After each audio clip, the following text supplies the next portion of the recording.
Right, these guys have been out for a little bit of a fly. They didn't fly too long.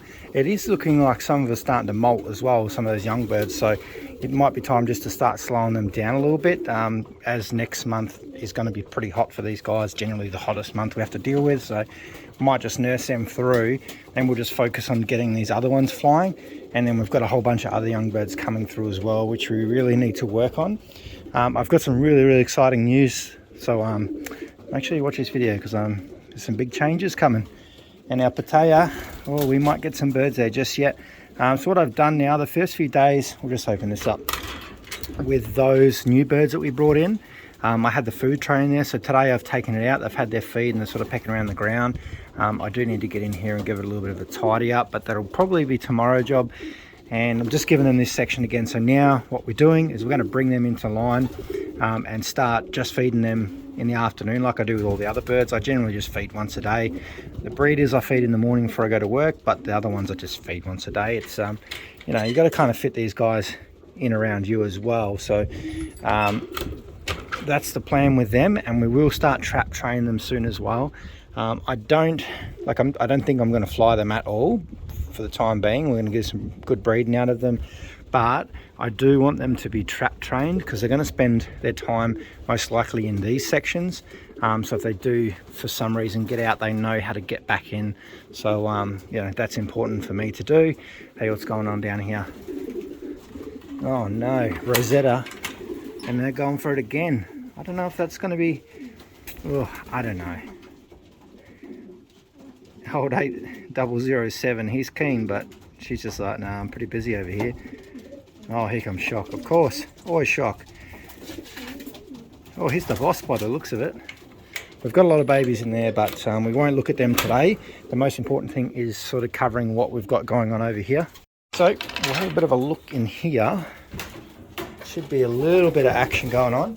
So today, I've got a bit more information on our Pattaya sort of setup as well. So I will give a bit more information on that shortly because our time frames have kind of changed a little bit. Well, we've actually got them now, so I can kind of work on what I'm doing.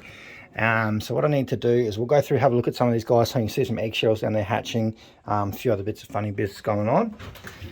So we'll just have a quick look at these little babies. So far they're looking pretty healthy. The only two babies that I've lost this season are from this hen or from this pairing.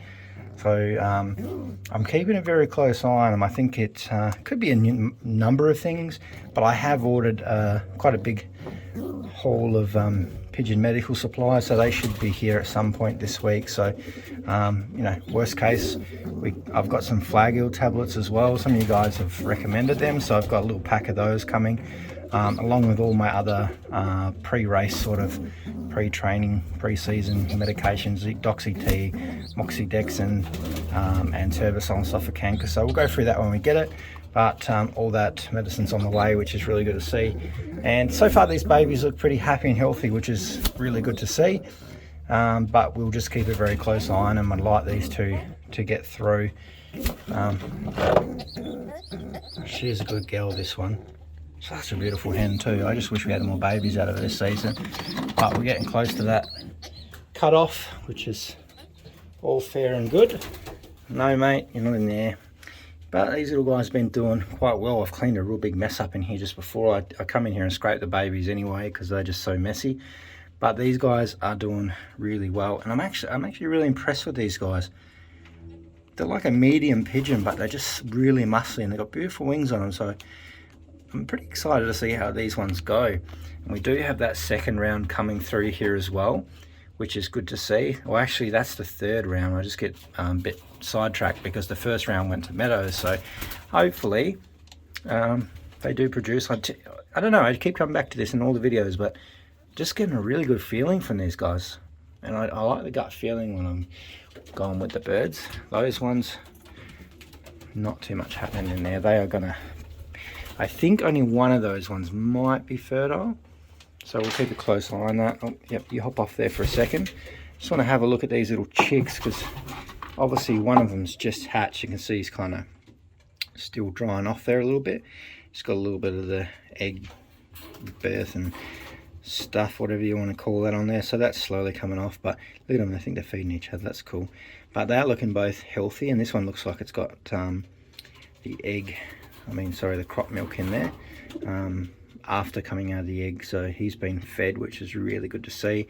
I have only bred one baby from this hen, and then she kind of just slowed down a bit, and then I gave her a break, and I thought, you know what, we'll try one more time and pair up with this cockbird, and it definitely looks like it's produced for us, and he's looking quite good under there. I just, first pairings, I just like to have a really good look at the babies. Sometimes you can get like funny birth defects and stuff like that, but once a pair's seen to be up and moving, it's generally not too much stress. But oh, they're cool. I like them. That's really cool. That's the first time we've bred from this cockbird as well. So we brought all these birds, and I've just been a tad slow. Apache's watching me. He's not happy that I'm in here with his little mate. But this guy's really cool. So this is Apache's first baby with Storm. And look how much of a character he is. He's definitely taken after his mother. But I think this might be a hen, actually. It's looking really henny. Little tiny skinny beak. And a lot smaller. Like some of the other birds they breed are a lot bigger. But the thing that's really cool about this one is it's actually taking on that sooty colour. So you'll notice, have a look at this little blue bar over here. See how he's got the normal light blue bar coloration? So this one's got the dirty gene, which gives them that real sooty colour, which is quite nice. I like it. I like those darker colours. It doesn't bother me. So very interesting. I don't know who that's come from. Probably Storm, I say. So very interesting. You can see he's a single baby, so he's well looked after. And let's just hide that ring number there, so no one can take you if they catch you out there somewhere. Hey, such a character too. Oh, this guy's little junior Apache, eh? He's going to be a funny one. Let's come across here. These little babies are looking really good. These are going to be big monsters. Look at them. So another thing that we're looking at doing, I don't really want to say too much just yet. I have mentioned it a few times over the past few months, and it looks like we've found the right person to partner with for this. So I am considering doing a little bit of an online auction. It's something I've wanted to do for a few years, but we're finally at a point now where there's some good birds here. We've done really good in the last season for those few races we've done, and I might even just look at doing a little bit of a special collaboration series, and we're doing but you'll see. I don't want to go into it too much now, but if you are in Australia, there will be an auction coming up in the near future, but we will follow the whole process. We'll pair the birds up, show the pedigrees, everything, so everyone can have a really good look at it. And it's kind of like, not much, this kind of thing hasn't been done before. You actually get to see the mother and the father, and you'll get to see them, the whole process, not just a piece of paper and whatnot on the internet. You're going to see me pair them up, how I treat them, the condition of the babies growing all the way through. And I might even sell a round of babies off this hen, because she's a bit of a cracker, this one, I'll tell you. She's one of my favourite little hens. She's one of my speed birds, and I reckon this year these babies out of this are going to be absolute rippers. I think she's just over here having a good old time. But what I'm actually considering doing is just letting her hatch out these eggs that are here, and those babies might go into that auction, because I do really think these babies are going to do well this year. So yeah, we'll see. And I have spoken about it before, like I do want to raise a little bit of money so we can probably look at building a new loft, and just little bits and pieces like that, which we just, it's just hard to do unless we got a bit of money. So there's a few things, but it's just something that's coming along. Those two babies are doing really well, and we'll go down to the last two, and then we've got to get to the last little bit of information for this video. But look at this guy, he's a cracker too. Look at this thing, such a unique colouring on him. And then we've got that darker checker coming through too, which is good. I'm pretty sure that's only the second darkerish checker. It's not like the full black checkers you'll see. But I'm pretty happy. We'll get there eventually and try and breed one of them. But these guys, they're half brothers and sisters, are really, really nice birds. And it looks like these ones are starting to come. Look at that, wow. That's going to be an unreal looking bird, I think, when he comes out. He's got a fantastic wing on him. But we'll see. I don't reckon, probably won't put those ones in the auction. I don't know. I'm going to put some special pairings together. I feel like I want to put together the best performing birds parents from last year, and sell off a few of those, because, you know, just share those genetics around and stuff like that. And a few other surprises. What are you doing over here? Getting pampered from your babies. But we will try and cut this pretty short anyway. So basically we'll go into it a bit more detail over the next few days. But hopefully in the next couple of weeks, the rings are coming for Pattaya. So here in Australia, this is what I had to find out today, because I was always curious why we have to use the Pattaya rings from the actual Pattaya race.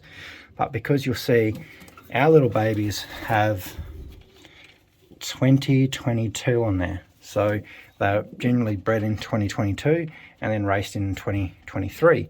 But the Pattaya birds need, I think it's more lined up with the European and most of the other rest of the world, where you'll race them in 2023. So the rings are 2023. So that makes sense. That's why we're getting those rings. So they, hopefully in the next few weeks they'll turn up, which kind of really changes things a little bit.